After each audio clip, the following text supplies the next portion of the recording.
Bulldozer पे हर एक व्यक्ति के हाथ नहीं फिट हो सकते। इसके लिए दिल और दिमाग दोनों चाहिए, दिल और दिमाग दोनों चाहिए। बुलडोजर जैसी क्षमता और दृढ़ प्रतिज्ञा जिसमें हो वही बुलडोजर चला सकता है। दंगाइयों के सामने नाक लगाने वाले लोग बुलडोजर के सामने वैसे पस्त हो जाएंगे। नमस्कार, मैं हूं शैलेंद्र सिंह और आप देख रहे हैं हमारा यूट्यूब चैनल शब्द शैलेंद्र सिंह। वीडियो में आगे बढ़ने से पहले आपसे एक छोटी सी अपील है कि अगर आपने हमारा चैनल सब्सक्राइब नहीं किया है तो सब्सक्राइब कर लीजिए, वीडियो को अंत तक देखिए और अच्छा लगे तो लाइक, शेयर और कमेंट भी कीजिए, क्योंकि सोशल मीडिया पर जिनके व्यूज़ ज़्यादा होते हैं, जिनके सब्सक्राइबर ज़्यादा होते हैं, उनकी बात को गंभीरता से लिया जाता है। शुक्रिया। बुलडोज़र सुप्रीम कोर्ट से लेके उत्तर प्रदेश की राजनीति तक में हलचल मचा रहा है। सुप्रीम कोर्ट ने दिल्ली और राजस्थान के एक मामले पर टिप्पणी करते हुए कहा कि बुलडोज़र चलाना असंवैधानिक है और किसी भी अपराधी के घर को गिराना उससे भी असंवैधानिक है। कोर्ट ने पूरे मामले पर सभी पक्षों को अपने लिखित जो बिंदु हैं वो दाखिल करने के लिए कहा है और 17 सितंबर इसकी तारीख दी। सुप्रीम कोर्ट में जमायते हिंद और दूसरे लोग गए थे।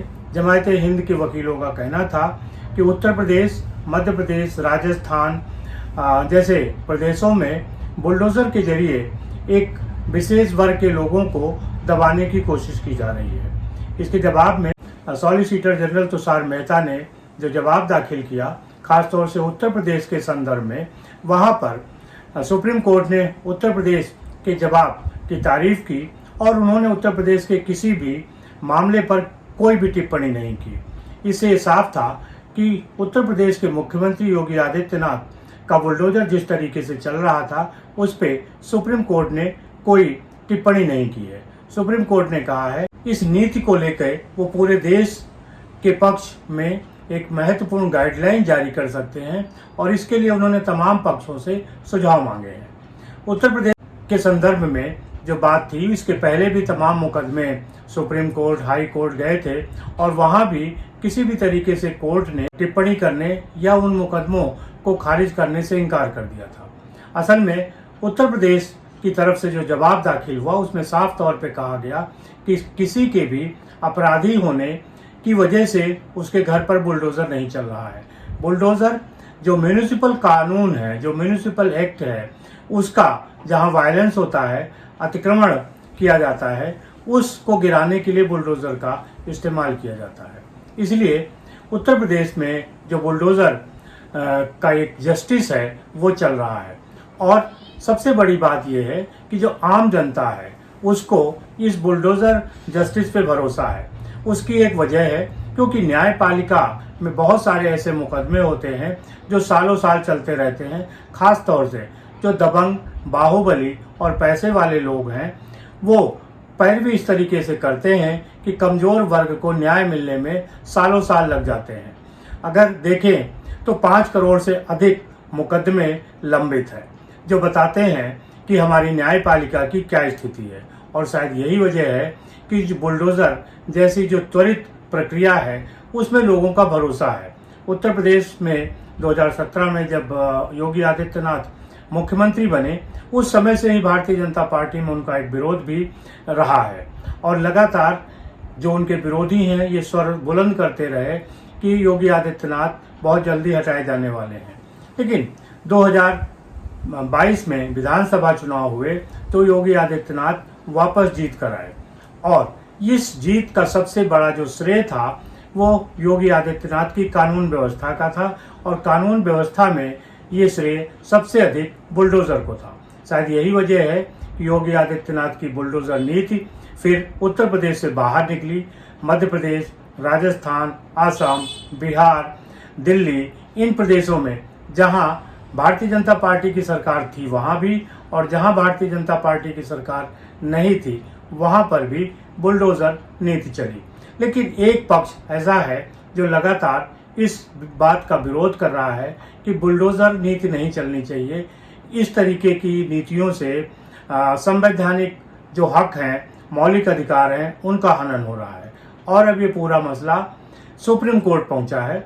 अब सुप्रीम कोर्ट इस पे अपनी कुछ गाइडलाइन देगा, लेकिन सुप्रीम कोर्ट भी अवैध निर्माणों के संबंध में उसने साफ कर दिया है कि उनकी जो टिप्पणी है या उनका जो मंतव्य है वो अवैध निर्माणों को किसी भी तरीके से संरक्षित करने से नहीं है।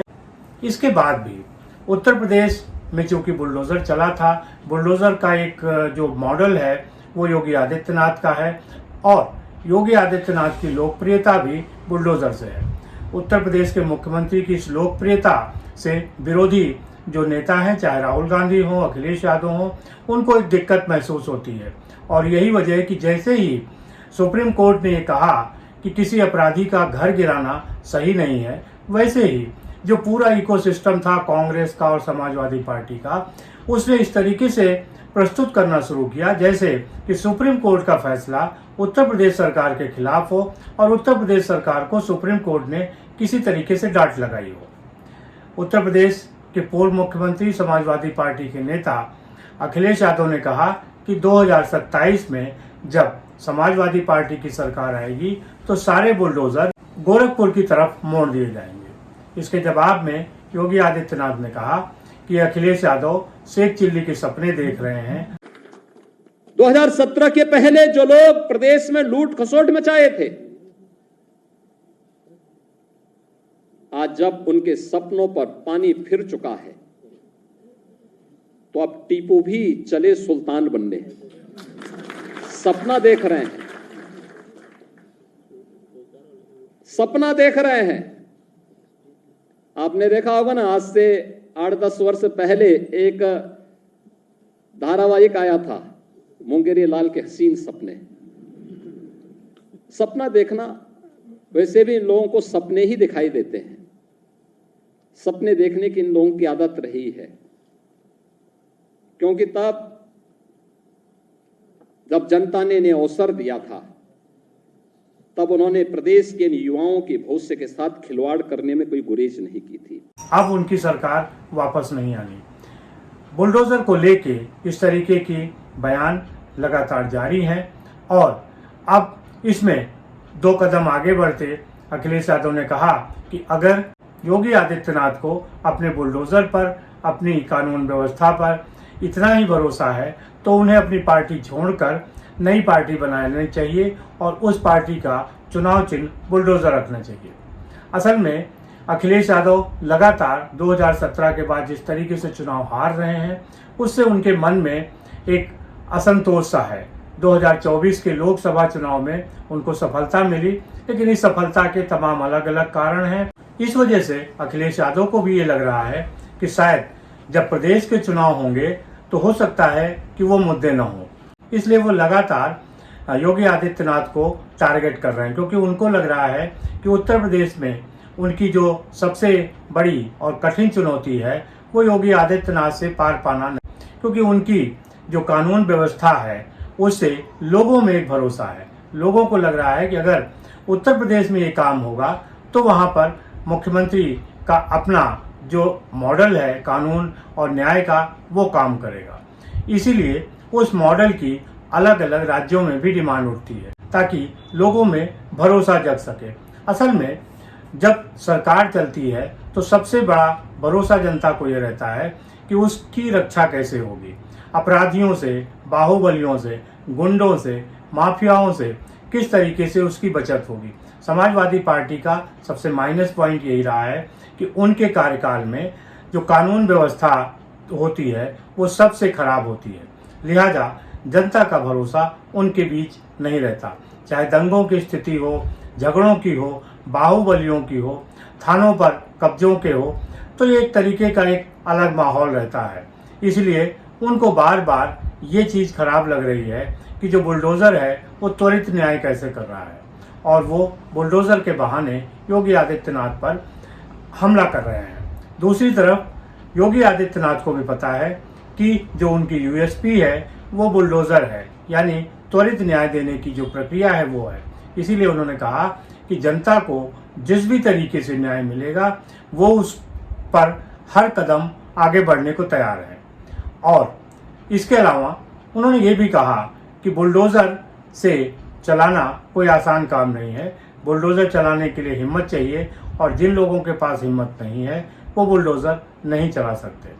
आरोप प्रत्यारोप बराबर चल रहे हैं। अखिलेश यादव का कहना है कि मुख्यमंत्री योगी आदित्यनाथ सिर्फ एक मोहरे हैं और कभी भी उनको दिल्ली हटा सकता है। इसीलिए उन्होंने सलाह दी कि योगी आदित्यनाथ को चाहिए कि वो अपनी एक अलग पार्टी बना लें और उसका चुनाव चिन्ह बुलडोज़र रख लें।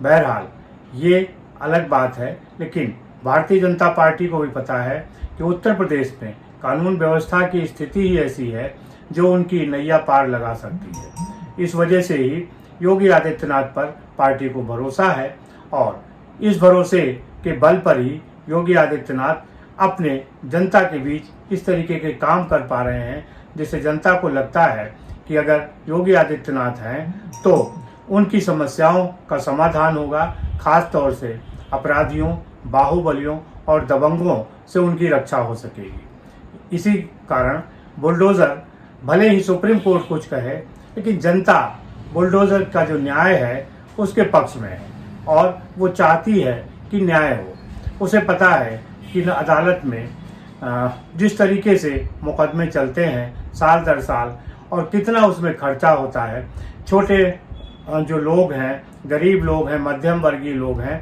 वो मुकदमों के बोझ को सहन नहीं कर सकते। कितनी जगहों पर किस तरीके का न्याय होता है ये उनको पता है। ऐसे में उन्हें त्वरित न्याय चाहिए और त्वरित न्याय का जो मॉडल योगी आदित्यनाथ ने बनाया वो है बुलडोज़र। उसकी वजह से ही आज माफियाओं में एक डर का माहौल है। उत्तर प्रदेश में दंगे नहीं हो रहे हैं और कोई भी किसी के ऊपर भी हमला करने से पहले एक बार सोचता ज़रूर है कि अगर ये मसला आगे बढ़ गया तो क्या होगा। और कई बड़े बड़े मसले ऐसे हुए हैं जिनमें अपराधी को सख्त से सख्त सज़ा मिली है बुलडोज़र नीति के चलते। इसमें ये बात और है कि समाजवादी पार्टी से जुड़े लोग ज़रूर कुछ ज़्यादा उसकी घेरे में आ रहे हैं। इस वजह से समाजवादी पार्टी को एक स्वाभाविक सा दर्द है और उस दर्द को वो समय समय पर निकालती रहती है।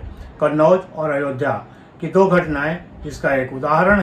इन घटनाओं के चलते समाजवादी पार्टी बैकफुट पे रहती है।